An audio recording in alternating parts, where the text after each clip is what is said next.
The Forest Wolves short story by JameliaAlicia.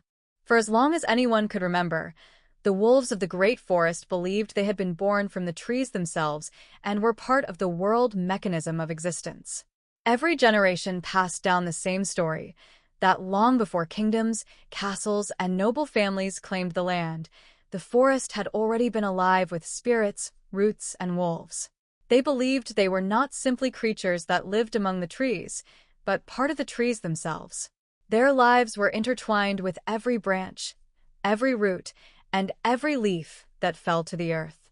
Each night, as the moon climbed above the ancient woodland, the wolves gathered beneath its silver glow. Standing shoulder to shoulder, they formed a living shape that resembled a great tree.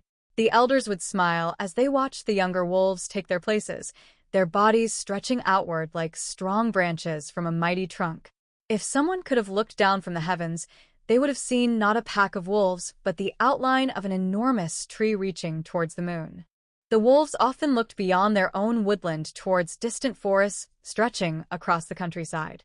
Even though rivers, valleys, and hills separated them, the trees on the horizon swayed beneath the very same moonlight. Their branches moved in harmony as though the forests were speaking to one another through the wind. It reminded every wolf that no forest stood alone. Every woodland, no matter how distant, belonged to the same ancient world created under one moon. The answers to their existence were hidden within shadows and movement. The wolves believed the wind carried the voices of their ancestors through the branches, while the shadows concealed memories too old for human understanding. Every rustling leaf told a story. Every shifting branch whispered another chapter of their history. They called this mysterious rhythm the clockwork of nature, believing that everything in the world followed a perfect design beyond the understanding of mankind. Each evening, as daylight slowly faded, the leaves of the forest bowed gently towards the earth. The wolves lowered their heads with them, honoring the end of another day. The setting sun marked the close of one journey while preparing the world for another beneath the stars. Above them, the moon slowly changed its position across the heavens, reminding the wolves that time never truly stopped. The sky itself became nature's great clock, measuring every season, every generation, and every passing life. As autumn arrived, the forest revealed another of its ancient secrets. The wolves noticed that the branches of every tree grew in almost perfect symmetry. When leaves finally drifted to the ground, they settled in patterns that mirrored the branches from which they had fallen. The elders believed these patterns were no coincidence. Each fallen leaf represented a member of their bloodline, while every new bud promised another descendant waiting to be born. Their ancestry was written into the forest itself, preserved not on paper but within bark, roots, and leaves that would outlive countless generations. Far from the deep woodland, preparations were underway for one of Kent's most prestigious Elizabethan celebrations. Rich aristocratic families gathered at magnificent country estates for a courtship festival that began during the warmth of the afternoon and continued until sunset.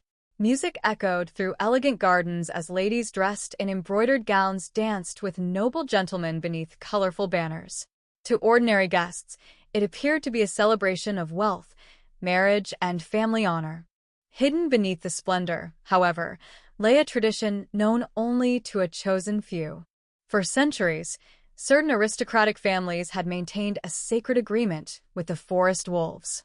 Their daughters willingly entered marriages with wolves capable of taking human form beneath the daylight. These unions were never forced. They were acts of trust between humanity and nature, ensuring that the forests of England remain protected for generations to come. This was a sacred ritual of nature's love with the ghostly existence of wolves and humans. Every marriage strengthened the ancient bond between the two worlds, combining a powerful species of half-human and half-wolf form. As the sun began its descent across the Kent countryside, every guest traveled to an ancient stone clearing overlooking the forests. There, beneath the glowing orange sky, no priest conducted the ceremony. Instead, the setting sun itself became the witness. The wolves stood beside their human brides in complete silence as the final golden rays touched the horizon. Then the transformation began. One by one, The eyes of every wolf shimmered with extraordinary colors unique to their ancestral pack. Some glowed with soft gray-blue, like rivers beneath winter skies. Others became deep emerald green, reflecting the ancient forests they protected. Some changed to warm amber and rich chestnut brown, while others reflected the brilliant sea blue colors of distant coastlines.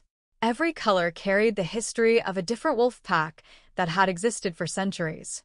Moments later, the same colors slowly appeared within the eyes of their wives. The women gasped quietly as they felt warmth spread through their bodies. Their eyes reflected the exact color of their husbands, marking the seal of their union beneath the laws of nature itself. From that evening forward, husband and wife belonged to one another not only through love, but through the ancient covenant that united humanity with the forest wolves. It marked the beginning of new wolf packs across England. Not everyone accepted the covenant.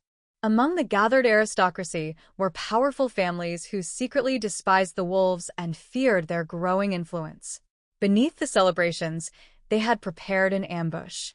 Armed generals waited throughout the Ken estate, believing the wolves would be vulnerable after the ceremony. Their intention was simple: destroy every pack before darkness completely covered the land.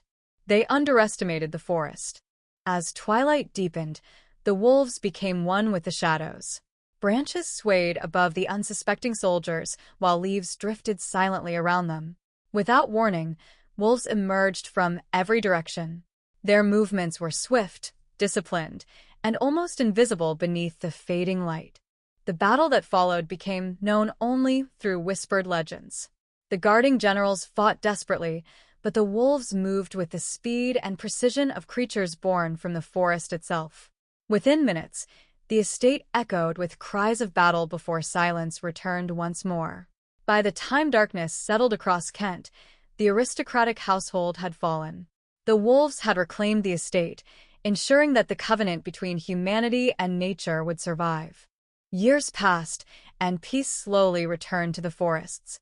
Lucas, one of the eldest wolves and a respected guardian of the ancient covenant, lived quietly with his human wife and their daughter, Eleanor. The child had inherited her mother's gentle kindness and her father's quiet strength, although she had never realized that the blood of the forest wolves flowed within her veins. One autumn afternoon, Eleanor wandered into the woodland wearing her beautiful Elizabethan gown. The afternoon sunlight filtered through the trees as she followed butterflies and birdsong deeper into the forest than she had ever ventured before. Time slipped away unnoticed until the golden light began to fade into evening. As the first rays of sunset touched the forest floor, an unfamiliar warmth spread throughout her body. Her heartbeat became louder with every passing moment. She stumbled towards a small woodland stream and caught sight of her reflection upon its still surface. Her eyes were changing. The gentle brown she had known all her life slowly transformed into a brilliant silver blue that glowed beneath the evening sky. Fear overwhelmed her as strange sensations spread through every part of her body. She collapsed onto the forest floor and cried out with all her strength. "Help me!"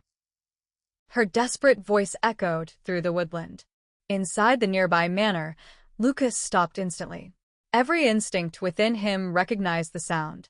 Without hesitation, he rushed from the house and disappeared into the forest with incredible speed. Moments later, he found Eleanor kneeling beneath one of the oldest oak trees in the forest. As the final rays of sunlight disappeared beyond the horizon, she completed her first transformation. Standing before him was not simply his daughter, but a young wolf discovering her true nature for the very first time. Instead of fear, Lucas smiled.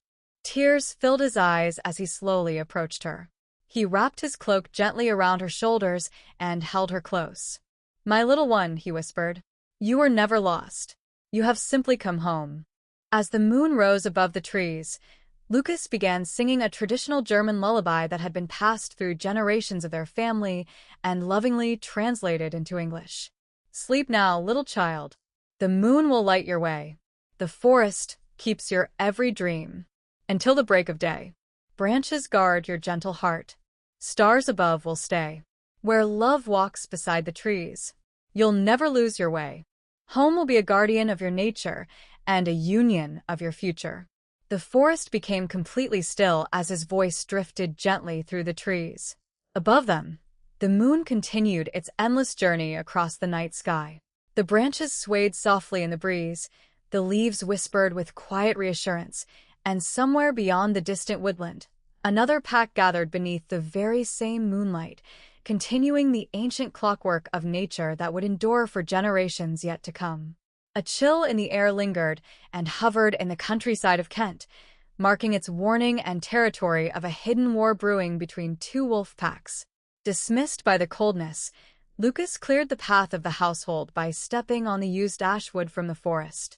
Lucas continued to hum a tune while watching Eleanor as the wolf transformed and ran off into the woods to hunt. He knew this song would guide her story home.